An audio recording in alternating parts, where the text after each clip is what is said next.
明治维新并不是日本社会突然觉醒，全国上下齐心协力推进改革的结果。真正的心理起点要追溯到1840年第一次鸦片战争的爆发。一直被日本视为大国的清朝，竟然败给了远道而来的英国。这一结果对日本造成了极大的认知冲击。如此强大的国家尚且无法自保，西方力量第一次以压倒性的形象闯入了日本的视野。正是在这样的背景下，当美国黑船以炮声叩响日本国门时，德川幕府已经明白这并非是一场可以承受的战争。第13代将军德川家定，就是笃基的老公，在巨大压力下没有选择军事对抗，就接受了不平等条约。与此同时，对幕府的无能极度不满的萨摩藩和长州藩武士，先后在与英国以及英法美荷等西方联军的冲突中遭遇惨败。这些亲身经历的实战教训，比任何书本或情报都更直接地揭示了双方在军事与技术上的巨大差距。在看到邻国的处境与亲自挨过打的双重经验下，让日本人仿佛提前看见了自己可能的未来，也第一次怀疑以闭关锁国为核心的传统治国方式是否还能应对这个新时代。一部分武士与大民逐渐意识到，如果不能迅速自强，日本同样可能沦为被瓜分的对象。明治维新的心理土壤正是在这种长期积累的不安警觉之中逐渐形成。到了第二次鸦片战争结束的那一年，第14代将军德川家茂首次向欧洲派遣了留学生。日本所签订的不平等条约与当时其他亚洲国家并无本质差异，同样失去了关税自主权。亚洲各国之所以相继沦为殖民地，是因为列强武力恫吓在先，经济榨取在后。不平等贸易直接破坏了本国经济结构，使被殖民国家从经济上根本丧失了自立的可能性。那么同样的情况下，日本究竟是如何在这种被逼到悬崖边缘的处境中逃脱被殖民的命运，并一步步挤进世界列强的？不要以为仅仅靠的是明治维新，因为根本来不及。欢迎您观看本期的风流志风尘寺的明治维新，期待您的点赞、关注、评论，您的支持对我非常重要，谢谢。日本之所以没有成为殖民地，答案之一是深思。19世纪中后期，欧洲纺织工业迅速扩张，对高品质、规格稳定的深丝需求激增。日本的幸运之处在于，当时的欧洲爆发了蚕病，导致深丝产量骤减，价格暴涨，而当时日本的深丝生产力位居世界第一。幕末时期，英国支持以萨摩、长州为主导的倒幕派，法国则站在德川幕府一边。这是一场围绕着深丝这一关键资源的争夺战。法国提出的条件尤为苛刻，一旦幕府胜出，法国将获得对日本深丝贸易的实质性独占权。这意味着幕府日本虽然能保留政权，却会在经济上彻底沦为贸易殖民地。相比之下，英国的策略更为克制友好，他们并不要求独占深丝，而是希望日本维持市场开放、贸易多元，确保英国资本与商品能够持续进入日本市场，同时防止法国建立排他性的经济控制。这种条件虽然同样不平等，却为日本保留了回旋余地。而最终倒幕派的胜出，意味着深丝主导权并未落入单一列强之手。正是依靠着深丝出口所带来的持续外汇收入，日本才能在短时间内推进铁路建设、重工业发展、财政重组与军备现代化。与此同时，日本在10余年间不断通过谈判修订不平等条约，逐步恢复关税自主权，使自身从被动融入世界体系，转向在世界贸易中争取有限主动权的状态。下面就让我们来看看明治维新本身是怎样让日本从一个被西方视为尚未开化的弱国，在短短30年内完成转型，跻身世界列强的。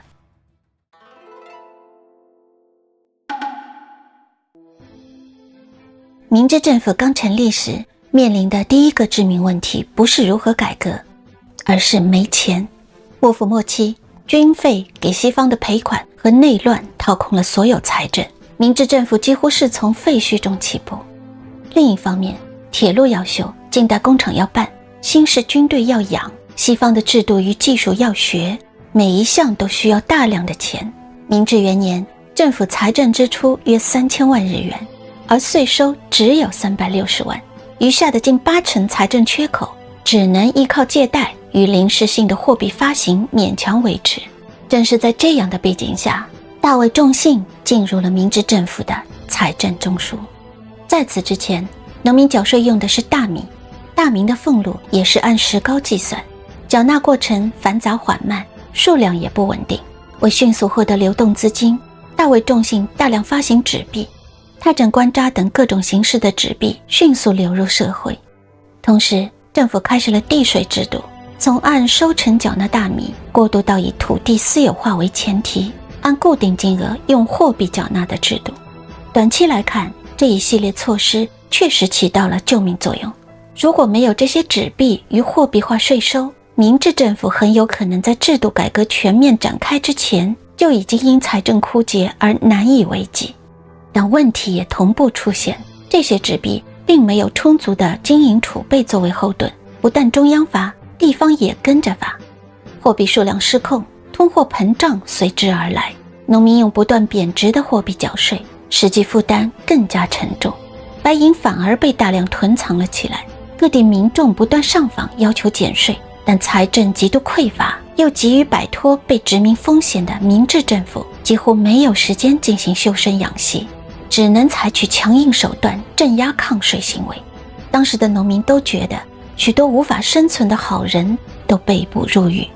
高压赋税下，甚至出现亡村现象，各地农民起义此起彼伏，又被持续镇压。等到大卫仲信逝世下台，由松方正义接手财政时，明治初年的财政体系已经逼近了危险边缘。松方正义判断，如果继续依赖发行货币维持运转，日本很快就会走向全面崩溃。于是他引入银本位体系，就是货币发行必须以白银储备为前提，白银不增加就绝不增发货币，这相当于政府主动戒断已经成瘾的通胀源头，而这场戒断的代价极其惨烈。严重的通缩迅速传导至实体经济，大量企业破产倒闭，不仅是民营产业，连明治政府早期投入巨资兴办的官营工矿与制造业，也在紧缩环境下难以为继。为了止血并减轻财政负担，政府把矿山、造船厂、冶炼所以远低于建造成本的价格出售或转让给民间经营者，在个别案例中，售价甚至仅相当于原始投入的1/10。捡到这批金蛋并迅速完成原始积累的，就有后来的三菱、三井、住友、川崎等企业集团。比如后来成为三菱核心的长崎造船所，价格低到连创始人岩崎弥太郎自己都说，如果国家不卖，他一辈子也买不起。国家都如此，那农民就更不用说了。通缩也导致农产品价格大幅下跌，但地税是以固定金额征收的，农民只能以更低的价格来出售粮食，甚至变卖土地来换取缴税所需的货币。大量自耕农因此破产失地，流民、乞讨乃至全家自杀的人口更是集中暴增，使这一阶段的农民起义比大卫仲信执政时期更加激烈。抗税、围攻官署、破坏地契、冲击地方政权的事件也频频发生，政府的镇压手段也更加直接而强硬，社会动荡由此达到了又一个高潮。而与此同时，货币信用开始在废墟上重新建立，通胀被歇制，白银重新进入流通，财政与金融秩序逐步稳定下来。明治政府以巨大而惨烈的社会代价避免了全面财政崩溃，日本因而逐步具备了向金本位过渡的条件。有意思的是，在一开始日本尚未取得关税自主权的情况下，大量廉价的欧美商品一度冲击日本市场，但没过多久，日本便开始对照欧美范本进行仿制。在那个阶段，日本并不追求原创，而是先学会再改良。凭借这种策略，日本迅速在轻工业和和日用品领域生产出质量接近、价格更低的产品，并逐步在亚洲市场形成了竞争力。这种变化也开始令欧美商人感到相当头痛。而在松方财政整顿、土地私有化和地税改革之前，日本之所以还能有时间犯错，还能承受社会的剧烈动荡而没有被瓜分，靠的并不是财政制度本身，而是刚才提到的深思带来的外汇缓冲。这使得日本在极为不利的贸易结构下，仍然能够通过出口深丝持续获得白银这个硬通货。正是这笔外汇，使明治政府在初期还能维持铁路建设、军队编制和官营工业的启动，也让大为重信的印钱政策没有立刻全面崩溃。可以说，如果没有深思，日本连通胀失控的机会都不会有，而是直接财政破产。但必须指出的是，支撑这条深思外汇命脉的是大量来自农村的10几岁少女，她们被送进缫丝工厂，在封闭式管理下长时间劳动，每天工作10几个小时。许多人在短短几年内就失去了继续劳动的能力。深思为日本换来了白银、铁路、军队和工业起点，但这些成果的背后是以这些年轻女孩的健康甚至是生命为代价完成的。很多人会疑惑，丝绸不是中国的传统特色产业吗？中国为什么没有靠丝绸贸易获得财政命脉呢？那是因为19世纪中后期，欧洲需要可以直接进入机器化生产流程的大批量深丝，要求规格统一、质量稳定。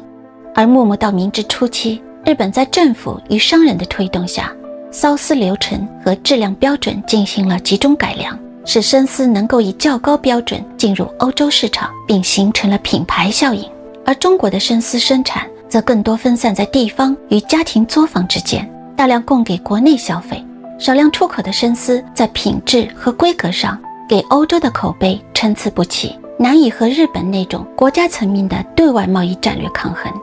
因此，并不是中国没有深丝，而是没有在那个关键的时间窗口，把深丝整体转化为一条以外汇为目标、有国家层面推动的出口，而日本正是在这一点上占据了先机。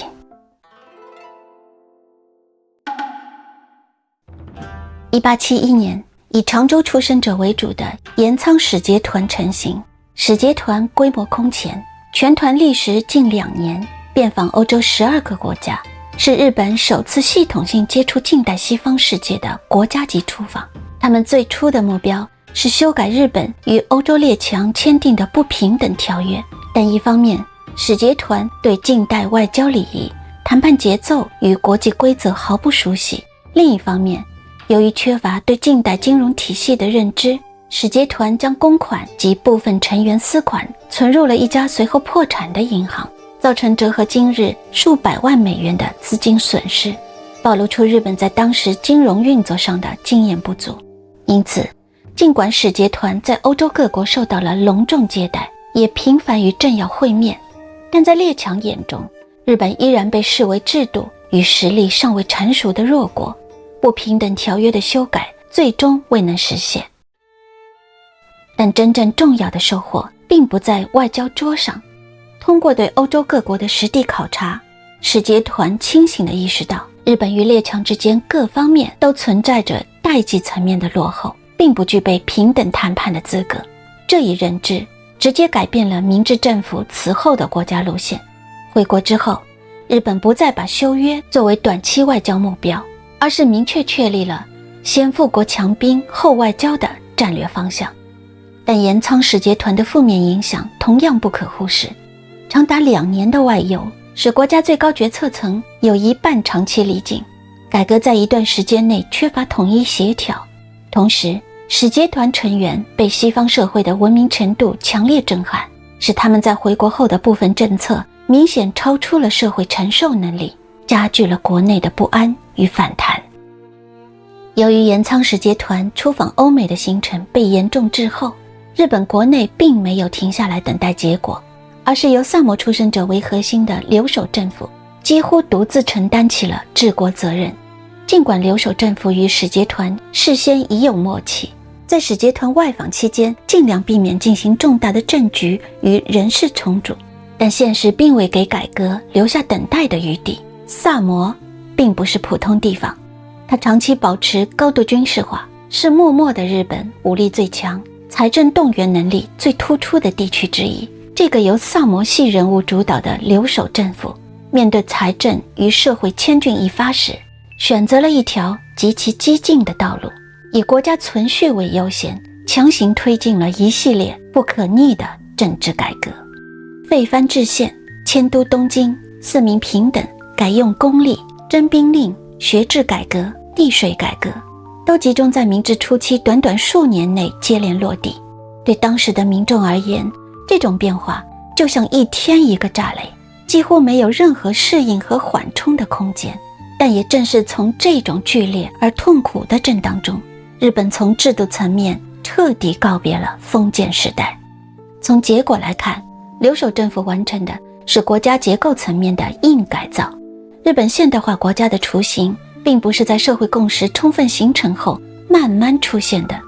而是在强硬甚至是冷酷的执行方式下被迅速搭建出来的。这种改造不仅重塑了国家，也直接改变了每一个人的身份。举个例子，明治之前，日本只有武士阶层和大名才有资格使用姓氏，普通百姓大多没有正式的姓。为了把所有人纳入税收、征兵体系，明治政府强制推行全民取姓并登记户籍，许多人只能就地取材，有的用居住地的取名，譬如田中；有的用职业取名，譬如酒井；也有直接沿用日常称呼的，譬如我妻。至于为什么有那么多日本人姓佐藤和铃木，那是因为政府提供了这两个姓氏作为范例，给平民做选择。正是通过了这种看似粗暴却极为高效的方式，留守政府在极短时间内完成了人口、税制与兵役体系的重组，把一个松散的封建社会迅速压进了近现代国家的基本框架之中。随后使节团回国，带回的并不是外交上的成功，而是国家整体实力严重不足的判断。于是明治政府开始调整改革重心，将注意力集中到财政整顿、工业建设、金融制度与教育体系上，并且在多年后写出明治宪法，终于在国际社会中取得了文明国家的资格。而在这一过程中，政治高层也经历了一次又一次的洗牌，在死亡、暗杀、反叛与下台的不断轮替中，个人被迅速取代，但无论立场、路径与手段如何碰撞分歧，这一代改革者几乎都是真正以国家存亡为己任，各自选择了他们所理解的唯一可行之路。正是这些人以身承受风险与代价，才使制度得以向前推行，日本得以完成这场代价高昂的转型。首先是留学，从幕末时期的零星派遣到明治政府有计划、有规模地将年轻人送往海外，日本在数十年间累积培养出数万名留学人才。这些年轻人被直接送入当时最先进的社会环境，系统学习法律、工程、医学、教育与国家制度的实际运行。回国之后，他们又制定法律、课程体系与行政组织。可惜的是，清朝在同一时期更多采取的是直接采购的方式，譬如到海外订购军舰、机器与设备，而日本政府则更强调让留学生去学习造船、管理与制度。其次是教育改革，明治政府同样体现出高度的远见，通过强力推行基础教育，使识字、算术与科学知识迅速扩散到社会底层。虽然并非完全免费，但在政府主导与社会共同承担的体制下，就学率在短时间内大幅提升，为工业、行政与技术体系的发展打下了坚实的人才基础。这种对教育的长期投入，使社会具备了持续自我更新的能力。在此是大量的专业书籍的翻译，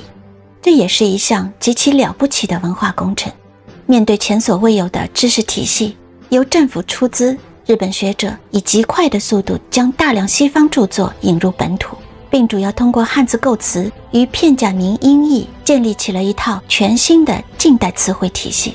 政治、法律、经济、社会、哲学、科学等领域几乎都在这一时期完成了概念化与语言化。目前学界的普遍估计是，现代汉语中直接或间接源自明治日本翻译体系的词汇大约在1000到2000个字之间，其中相当一部分已经成为最基础、最不可替代的日常用语。例如政治、经济、社会、文化、民族、国家、资本、权利、义务、宪法、法律、革命、哲学、科学、艺术、民主等都并非传统汉语原生概念，而是在明治时期被系统翻译、固定并普及开来的。明治维新之后，中国留学生的主要留学目的地并非欧美，而是日本。这些留学生在学习制度与技术的同时，也直接把这套成熟的汉字新词体系带回中国。除此以外，明治维新深深改变了日本人的思想与生活方式。明治天皇为了推行西化，带头穿西式军装，吃牛排。在城市街头，和服与洋装并肩出现，男性开始穿西式礼服，女性则尝试束腰裙，这在当时被视为时尚与文明的象征。政府还颁布断发令，鼓励男性剪掉传统发髻，改留短发。思想界也掀起了自由、平等的民主之风。但伴随着这种全面而高速的学习，也出现了更加激进的声音，甚至走向对日本自身文化的全面否定。脱亚入欧，废除日语，就是在那段时期提出的。这种焦虑与急切，在现实中最典型的体现便是鹿鸣馆。鹿鸣馆名字取自曹植的悠悠鹿鸣，食野之苹。它是井上新推行欧化政策，用来接待外国国宾的社交场所。以它为中心展开的外交策略被称为鹿鸣馆外交。而19世纪70年代末到80年代初这一阶段，也常被称为鹿鸣馆时代。那时的目标很明确，就是通过展示日本已经西化、文明来争取修改不平等条约。但现实很快变得尴尬，即使是高级官员和他们的夫人，大多数也并不熟悉西式舞会的礼仪。穿西装、吃西餐、跳舞的举止在西方人眼中显得生硬而别扭。外国的外交官们表面上乐于参加一场又一场舞会，私下却在信件和日记中嘲笑这些场面荒谬可笑。由于真正会跳舞的日本女性极少，甚至出现艺妓、女学生被临时征来充数的情况，这进一步加深了讽刺意味。与此同时，国内的反对声也越来越强烈，指责鹿鸣馆的活动铺张浪费，是迎合西方、背离本国传统的象征。当井上新主导的让外国人参与日本司法条约的修订方案被公开，更是引发了激烈反对。最终，不平等条约修改尝试再次失败。井上新在1887年辞职，鹿鸣馆外交随之终结，鹿鸣馆时代也画上了句号。事实证明，单纯的模仿换不来真正的平等，所以鹿鸣馆并没有真的赢得尊重，而是成了国内外的笑柄。日本之所以没有在19世纪中叶沦为殖民地，除了明治维新的改革速度之外，还与日本没有发生长期的内战有关。原因就是天皇的存在。德川幕府和倒幕派都没有取代天皇的意图，而是以奉天皇之命治国的执行者自居。因此，当德川幕府在失去天皇支持后迅速退场，使得两派的冲突没有演变为旷日持久的内战。另一方面，与许多被殖民地国家不同，日本并未出现由广大民众和欧美联军的直接暴力冲突，使日本在面对列强时仍然保有基本的社会秩序与国家连续性。到了改革逐渐进入稳定阶段，这种锐意进取的气氛也开始发生了变化。正如日本近代金融之父澀泽荣一后来多次感慨的那样，明治初期那种以国家存亡为先、不计个人得失的荣辱感正在慢慢消退。随着制度逐渐形成，机会开始出现，越来越多的人开始转而考虑个人的私利，只关注自己的事业，财富与地位。这并不意味着对理想的背叛，而是改革从非常时期走向常态社会的必然结果。只是也正是在这一转变中，明治初期的那种高度集中的公共精神逐渐被更现实、更功利的考量所取代。谢谢观看明治维新，希望这次讨论对您有所启发。让我们下一次在风流中再次相见。